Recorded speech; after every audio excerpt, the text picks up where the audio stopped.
Recently Twinkle Khanna और काजोल के show में करण जौहर ने जो एक कंट्रोवर्शियल स्टेटमेंट दिया कि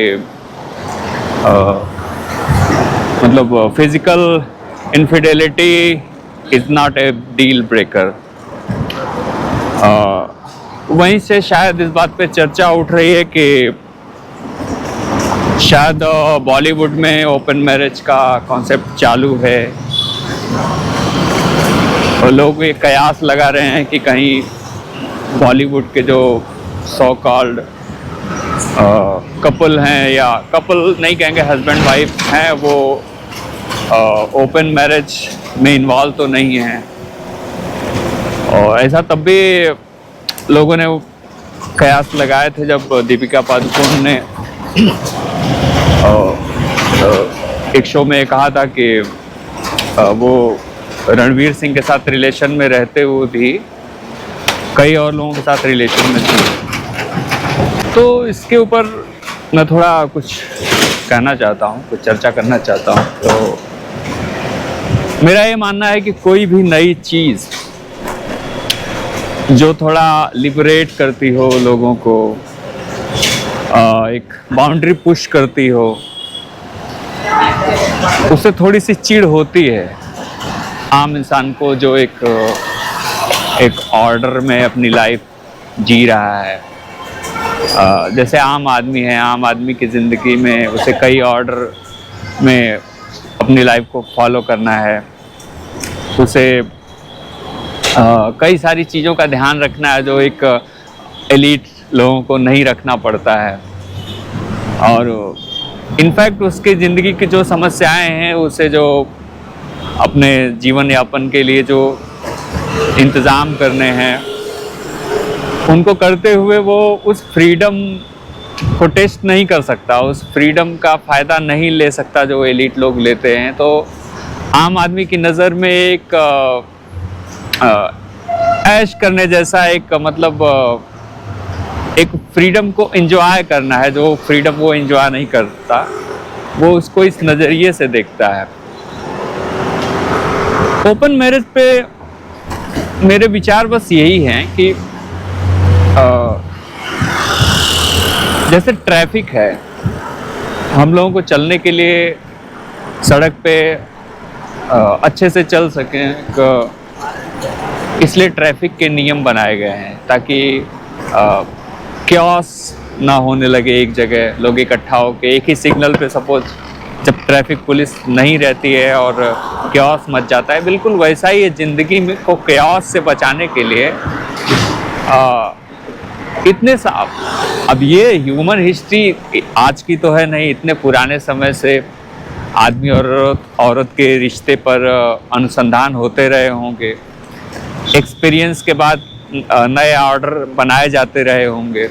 एक शादी का इंस्टीट्यूशन, मैरिज इंस्टीट्यूशन जो है वो इन्हीं चीज़ों से बना होगा ना।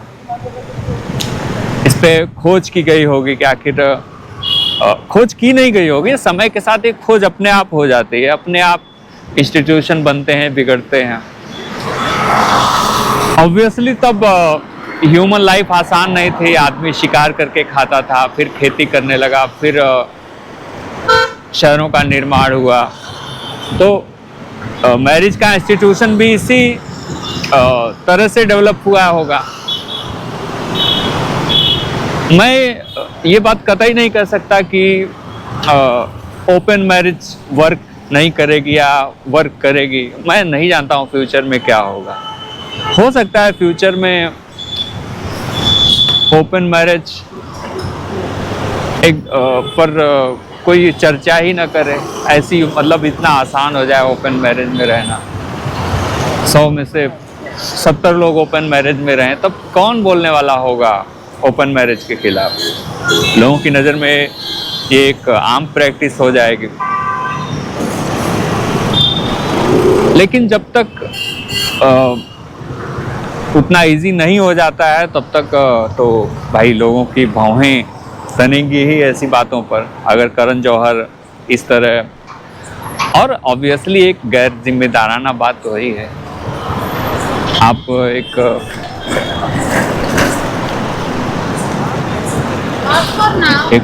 बने बनाए इंस्टीट्यूशन पर सवाल उठा रहे हैं और आप एक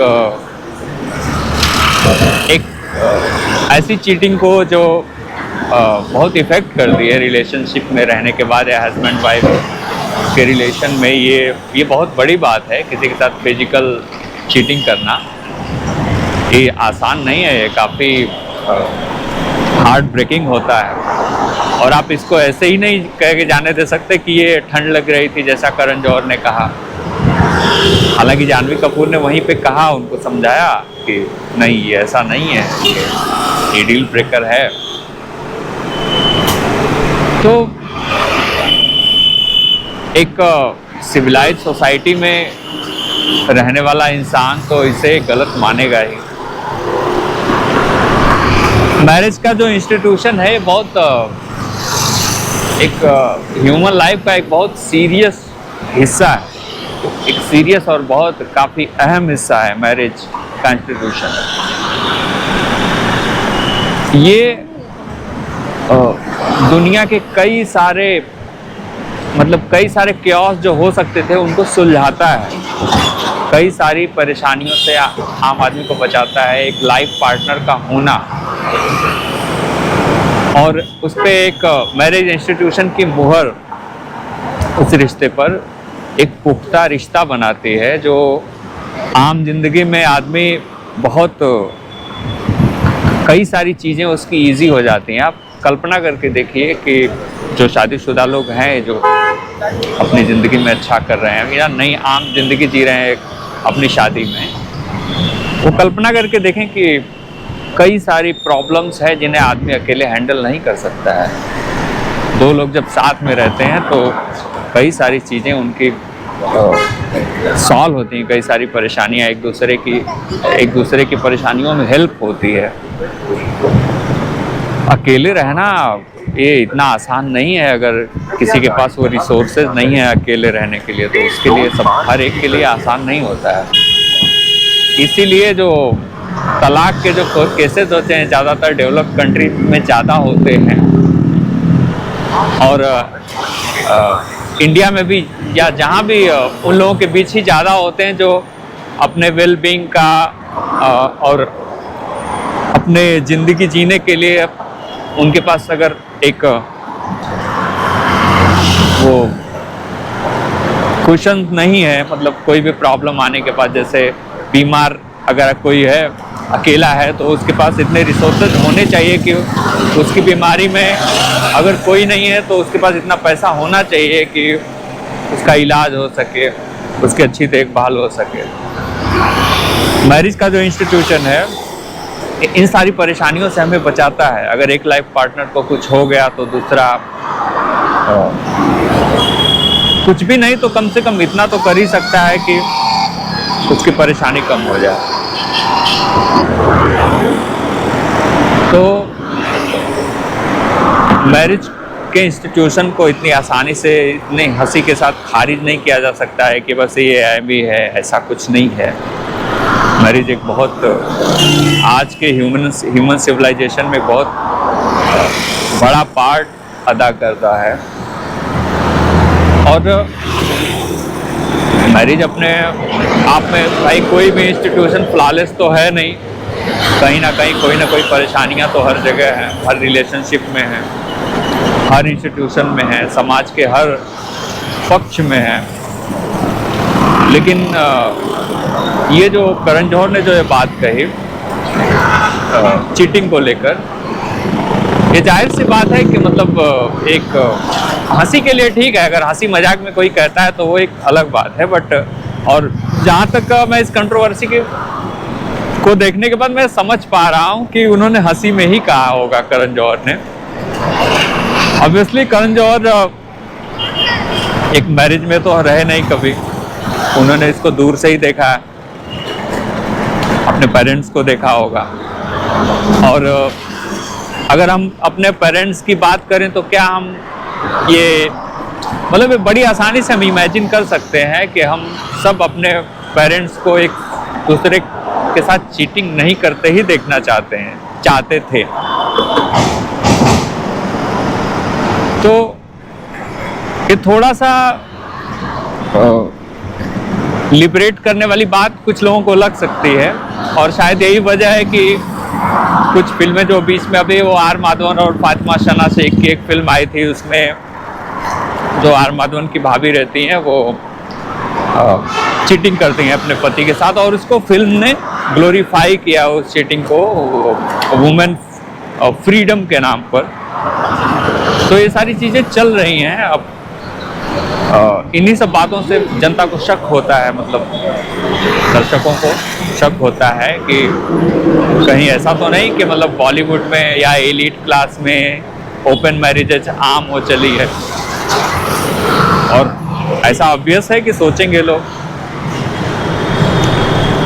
लेकिन मुझे नहीं पता, ऑनेस्टली मुझे ये नहीं पता कि फ्यूचर क्या होने वाला है। जहाँ तक मैं अनुभव कर पा रहा हूँ कि शादी का इंस्टीट्यूशन तो रहना चाहिए, जैसा इंस्टीट्यूशन है, जैसा भी है ये इंस्टीट्यूशन रहना चाहिए, लेकिन कुछ कहा नहीं जा सकता। समय के साथ जिस तरह से लोग वोक हो रहे हैं, जो जनरेशन है, हर चीज़ में प्लीज़र ढूंढने वाली जनरेशन, आगे जब ये लोग बड़े होंगे, ये जनरेशन जब बड़ी होगी, हर चीज़ में प्लीज़र जो ढूंढ रही है, यहाँ तक कि हार्ट ब्रेक ढूंढ रही है। अगर उसे हार्ट ब्रेक नहीं मिला तो हार्ट ब्रेक भी वो ढूंढना चाहती है इन्हीं चीज़ों में। तो ये क्या हाल करेगी मैरिज के इंस्टीट्यूशन का मुझे नहीं पता ऑनेस्टली, लेकिन जैसा मैरिज इंस्टीट्यूशन है उस हिसाब से तो इसे रहना चाहिए, क्योंकि ज़िंदगी बिताना इतना आसान नहीं होता है टीन एज में या यंग एज में। जैसा लाइफ के बारे में यंग लोग सोचते हैं वैसी लाइफ होती नहीं है, वैसी परिकथा नहीं होती है। इसमें तमाम तरह की परेशानियां आती हैं, तमाम चीज़ों से आदमी जूझता है, और धीरे धीरे उसे ये एहसास होता है कि एक लाइफ पार्टनर की ज़रूरत क्या है ज़िंदगी में। और जब वो इस बात को समझता है अपने लाइफ पार्टनर की अहमियत, तब ही उसे इस बात का भी एहसास होता है कि ये फिजिकल चीटिंग ये कितना छिछला काम है, कितना शैलो विचार है चीटिंग। बाद में समझ में आती है बात कि ये चीटिंग करना एक बहुत बहुत घटिया काम है, तब उसे समझ में आता है। करण जौहर शायद इस बात को नहीं समझे होंगे, या वो जो फिल्म मेकर हैं जो अभी शायद शादी की परेशानियों से या ज़िंदगी की परेशानियों से जूझे नहीं हैं, उन्हें शायद लग सकता है ऐसा। लेकिन मैरिज का जो इंस्टीट्यूशन है वो बहुत ख़ास चीज़ है ज़िंदगी की। तो ये थोड़ी सी चर्चा करनी थी मुझे इस पर।